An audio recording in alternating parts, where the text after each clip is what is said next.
Good morning बच्चों, मैं अभिषेक मिश्र PGT chemistry. आज 11वीं क्लास के लिए चैप्टर का नाम है केमिकल बॉन्ड। हमने शुरुआत कर दी है इसकी।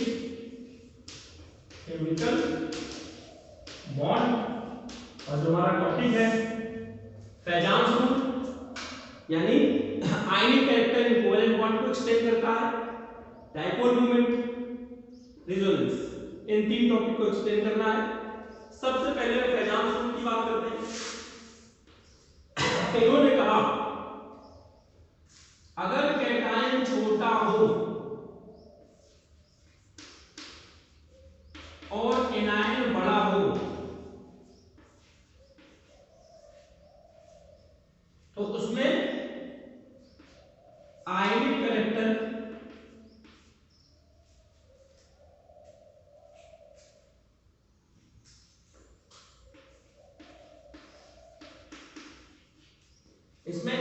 कैरेक्टर कम होगा, यानी कोवेलेंट कैरेक्टर ज्यादा होगा। और अगर समझिएगा, अगर बिगर कैटायन हो, या आपके एनसीईआरटी में ये वाली लाइन दी हुई है, और एनायन स्मॉलर हो, इसमें कोवेलेंट कैरेक्टर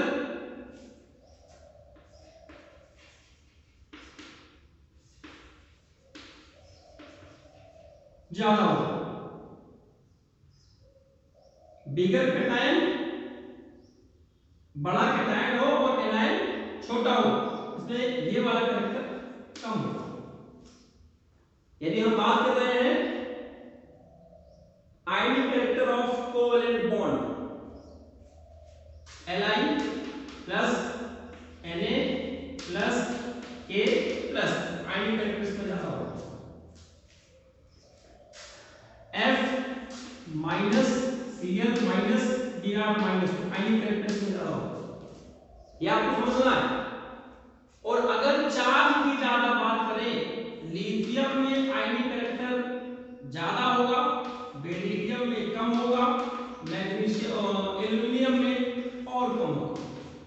यानी चार्ज बढ़ता है कैटायन के ऊपर तो आयनिक कैरेक्टर कम होता जाता है, कोवेलेंट कैरेक्टर बढ़ता है। इस चीज को आप ध्यान रखिए। कैटायन का पोलराइजिंग पावर, यानी वो एनायन को कितना ज्यादा अपनी तरफ खींच सकता है उसके इलेक्ट्रॉन क्लाउड्स को, और नेगेटिव वाले एनायन का पोलराइजेबिलिटी, पोलराइज होने की कैपेसिटी, वो पोलराइज होना चाहता है कि नहीं।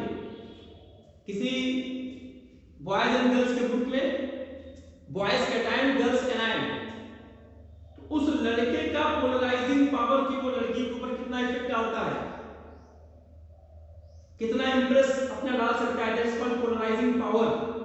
और उस लड़की की इच्छा की वो उसमें इंटरेस्टेड है या नहीं, दैट इज कॉल्ड पोलराइजेबिलिटी। और उन दोनों के बीच सेटअप हो गया तो that is called extent of polarisation, extent of polarisation. ये तीनों मिलकर डिसाइड करते हैं कि आयनिक कैरेक्टर कोवेलेंट बॉन्ड में कितना होगा। ये आप ध्यान रखिएगा, फैजान रूल एनसीईआरटी में यही तीन बातें लिखी हुई है। इसके बाद हम बात करते हैं डाइपोल मोमेंट की। डाइपोल मोमेंट में क्या कहा गया, numerically dipole moment is equal to charge coulomb में और उनके बीच में डिस्टेंस कितना है उसके मल्टीप्लाई को, प्रोडक्ट को डाइपोल मोमेंट कहा गया। और इसकी यूनिट कूलम मीटर बताइए। कूलम मीटर को और करके डिवाइड बोलते हैं, साइंटिस्ट एक थे उन्होंने डिवाइड किया। अब अगर किसी का डाइपोल मोमेंट 0 है, सॉरी, अगर किसी का डाइपोल मोमेंट 0 है, इसका मतलब वो कंपाउंड नॉन पोलर है। ये क्यों बता रहा हूं मैं, सिग्निफिकेंस। अगर किसी का डाइपोल मोमेंट 0 नहीं है, इसका मतलब वो पोलर है। तो सिग्निफिकेंस ऑफ डाइपोल मोमेंट क्या हो गया, ये पता करने में कि कंपाउंड पोलर है कि नॉन पोलर। और एक्सटेंट ऑफ पोलैरिटी, किसी का डाइपोल मोमेंट 1.2 डिवाई है और किसी का डाइपोल मोमेंट 1.5 डिवाई है, which one is more polar, इसका डाइपोल मोमेंट ज्यादा होगा। What is the significance of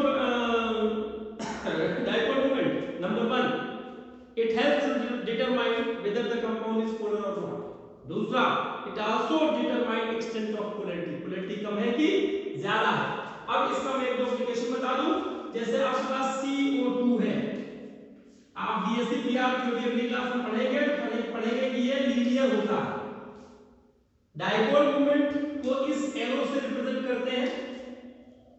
head रहेगा जिसकी तरफ इलेक्ट्रॉन क्लाउड खींचेंगे। ऑक्सीजन और कार्बन में ऑक्सीजन का डाइपोल मोमेंट ज्यादा होगा, इलेक्ट्रोनेगेटिविटी, और इधर इस ऑक्सीजन की ज्यादा होगी। आप देखिए कि ये दोनों एरो एक दूसरे को कैंसिल आउट कर देते हैं, इसलिए डाइपोल मोमेंट क्या हो जाएगा? 0। CO2 का डाइपोल मोमेंट 0 होता है, क्यों? एग्जाम का मोस्ट इंपोर्टेंट क्वेश्चन। BeF2 का डाइपोल मोमेंट 0 होता है, क्यों? क्योंकि ये भी लीनियर है, ये भी कैंसिल आउट कर देगा एक दूसरे के डाइपोल। BF3 का डाइपोल मोमेंट 0 होता है, क्यों? क्योंकि ये ट्राइगोनल प्लेनर है। किसी भी दो के डाइपोल का जो मैग्नीट्यूड है वो तीसरे के डाइपोल के इक्वल और अपोजिट है, इसलिए इसका भी डाइपोल मोमेंट 0। किसी भी दो BF बॉन्ड का डाइपोल मोमेंट का जो मैग्नीट्यूड है वो तीसरे BF बॉन्ड के मैग्नीट्यूड के इक्वल और अपोजिट होगा, इसलिए डाइपोल मोमेंट 0। तो किस-किस का 0 होता है? बेसिक पीआर थ्योरी में जितने भी रेगुलर ज्योमेट्री है वो अगली क्लास में देखेंगे, उन सब का डाइपोल मोमेंट 0 होता है। एग्जाम ये आ चुका है, ये आ चुका है, इस चीज को समझिए आप।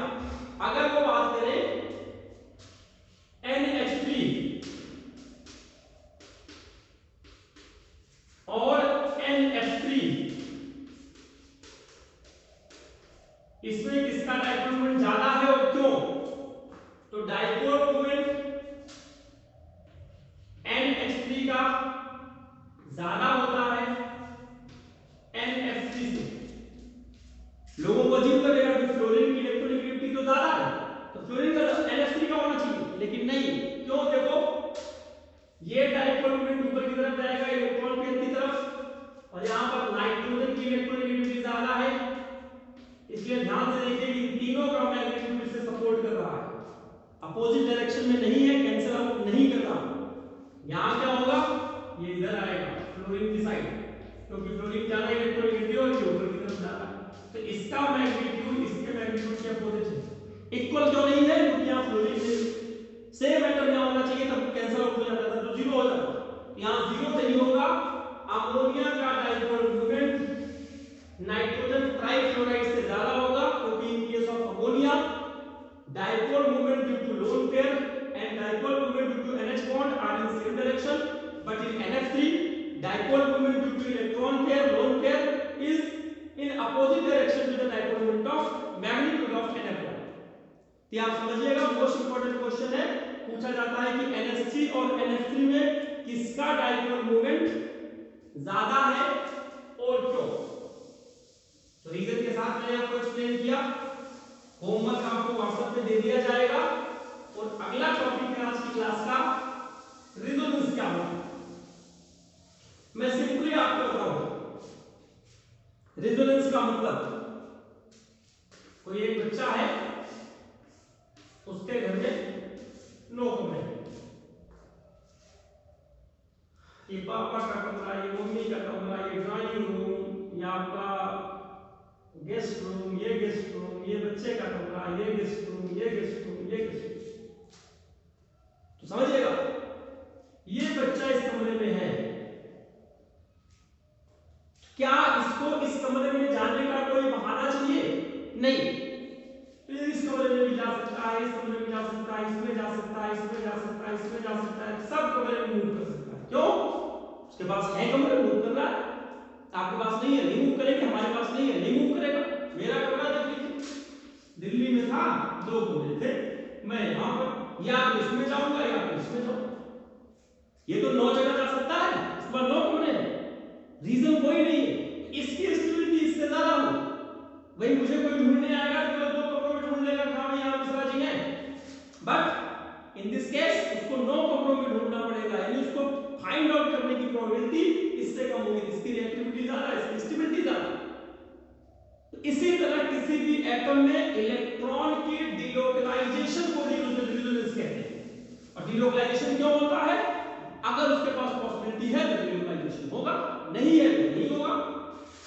CO3 2 माइनस, ध्यान से समझिए, C डबल बॉन्ड O, इसमें स्ट्रक्चर में समझा चुका हूं, नेगेटिव नेगेटिव। यहां पर 1 2 3 4 5 6, 1 2 3 4 5 6, 1 2 3 4, सिंगल बॉन्ड के साथ 6 इलेक्ट्रॉन होते हो, आप देख लीजिए।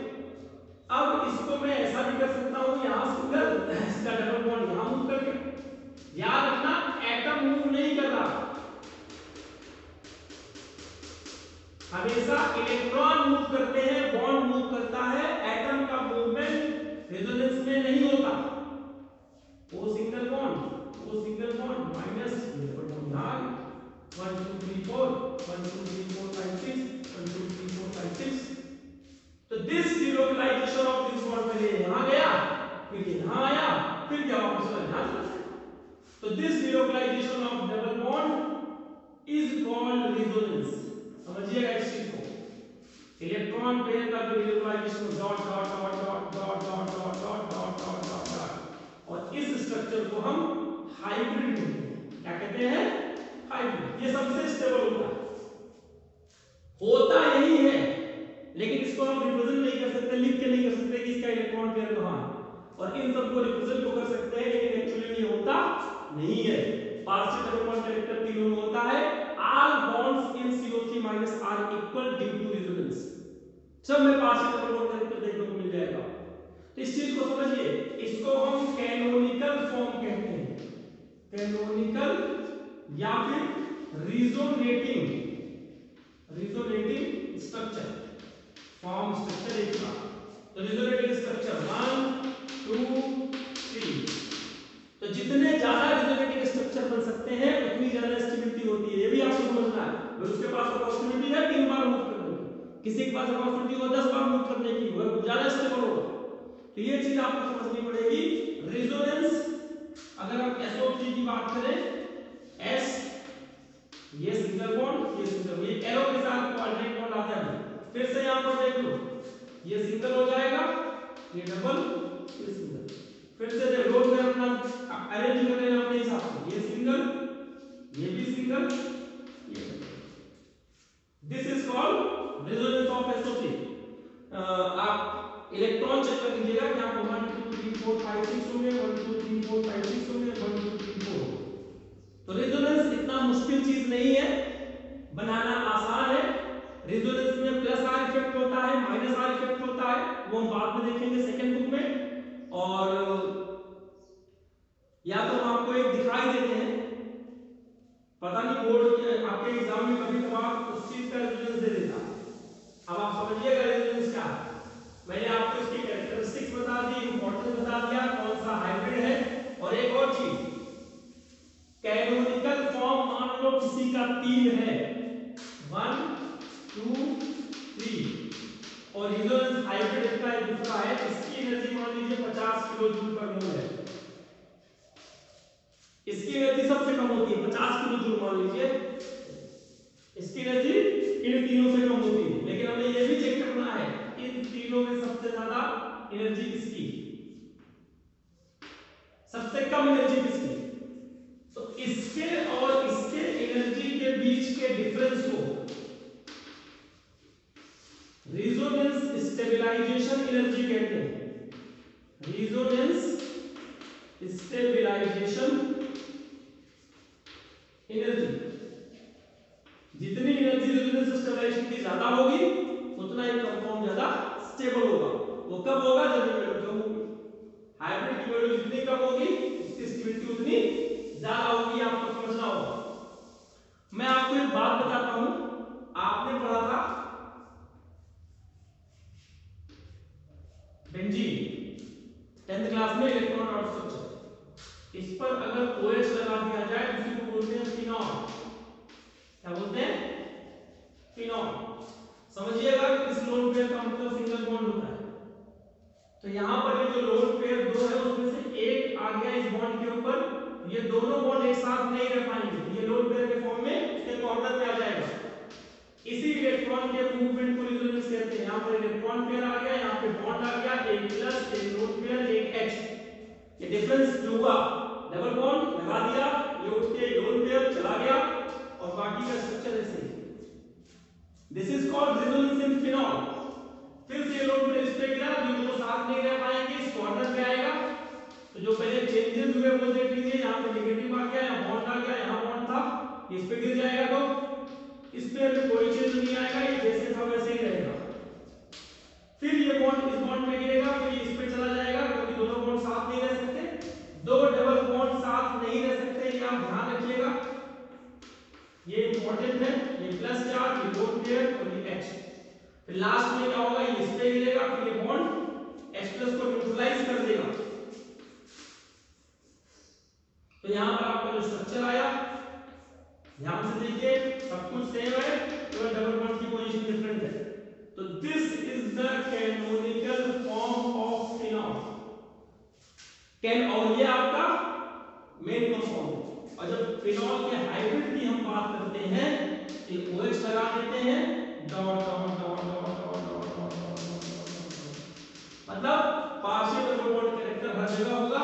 इसको इस तरीके से रिप्रेजेंट किया जाता है। और मैं आपको बता दूं, आपको एनसीईआरटी में किसी एक बुक में ऐसा मिल जाए तो परेशान मत होना, इसका मतलब वही है, पार्शियल डबल बॉन्ड कैरेक्टर है। फिनॉल में रेजोनेंस एग्जाम में आ सकता है, किसी भी कंपाउंड पर अगर यहां लोन पेयर है तो इसी तरह से रिप्रेजेंट रेजोनेंस को किया जाएगा। तो ये आपका काम है, इसको समझिए, इंपॉर्टेंट है रेजोनेंस में। एक और रेजोनेंस में दिखा देता हूं, सिंपल सा है, कार्बोनेट एसीटेट का रेजोनेंस, सॉरी CH3COO-, यहां पर CH3 ये है, C डबल बॉन्ड ये है, ये माइनस है, 1 2 3 4 5 6 माइनस चार्ज है, 1 2 3 4। फिर ये क्या होता है, इस पर एक लोन पेयर है, ये इस पे गिर जाता है, फिर इस पे। आपको एरो नहीं दिखाना, एरो दिखाएंगे तो बहुत अच्छी बात है, नहीं दिखाएंगे तो भी अच्छी बात है।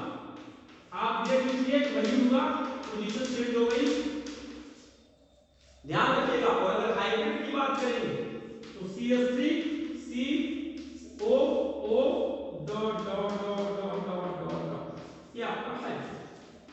हाइब्रिड की एनर्जी हमेशा कम होती है। यहाँ पार्शियल डबल बॉन्ड कैरेक्टर है, जहां जहां रेजोनेंस होगा वहां पर इस बॉन्ड को डबल, इसको सिंगल नहीं कहेंगे, दोनों की बॉन्ड लेंथ इक्वल होगी। ध्यान रखिएगा, in case of resonance all the bond lengths जो जो रेजोनेंस में इन्वॉल्व है ऑल आर इक्वल। ये रीजन है कि सिंगल बॉन्ड की बॉन्ड लेंथ 150 से ज्यादा होती है, याद नहीं है। डबल बॉन्ड की बॉन्ड लेंथ 133 होती है, लेकिन बेंजीन में जो पार्शियल डबल बॉन्ड कैरेक्टर आता है उसकी बॉन्ड लेंथ आपका 139 पिकोमीटर, यानी इस सिंगल बॉन्ड से कम लेकिन डबल बॉन्ड से ज्यादा, इसे बोलते हैं पार्शियल डबल बॉन्ड कैरेक्टर।